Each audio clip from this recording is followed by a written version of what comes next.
3 сентябрь иртәсен Нурлат гимназиясы укучылары Бесланда булган фаҗиганы искә төшерүдән башлый. 6 сыйныф укучылары 1 сентябрьдә матур киенеп мәктәпкә килгән 186 баланың террорчылар кулыннан һәлак булуын тыныч кабул итә алмый. Экрандагы кадрлар 12 ел элек булган фаҗига яраларын яңарта. Мы об этом говорим не только в дни.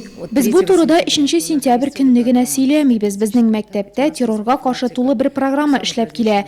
Бу җәмгыятьтәге тискәре күренешләрне профилактиклау. Ә беренче тематик дәрес һәрвакыт дулкынландыргыч, чөнки балалар Беслан белән бәйле. Балалар үткән вакыйгаларны йөрәк аша үткәрә, күз яшьләре белән кадрларны карый.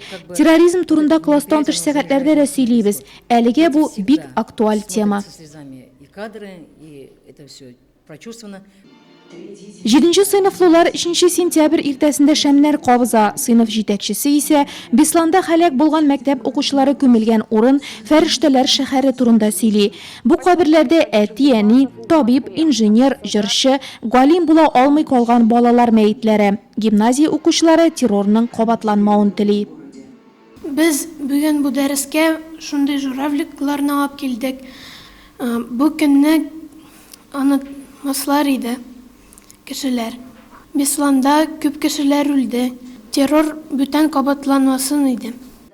Өлкәнрәк укучыларның тормышта үз юлларын билгели торган вакыты. Шуңа да 10 сыйныф белән бүген расизм, скинхедлар, фанатизм, национализм кебек төшенчәләр өйрәнелә. Экстремизмны профилактикалауга корылган тематик дәрестә без барыбыз да тигез дигән нәтиҗә ясала. Минемчә, кечкенәдән баланы уже патриотка үстерә кирәк, чтобы ул ватанын яратсын. Мәктәптә укучыларга шул тема буенча классный часлары барырга кирәк, чтобы бала уже белеп үссен. Һәм мондый фаҗигалар башы беркайчан да кабатланмасын.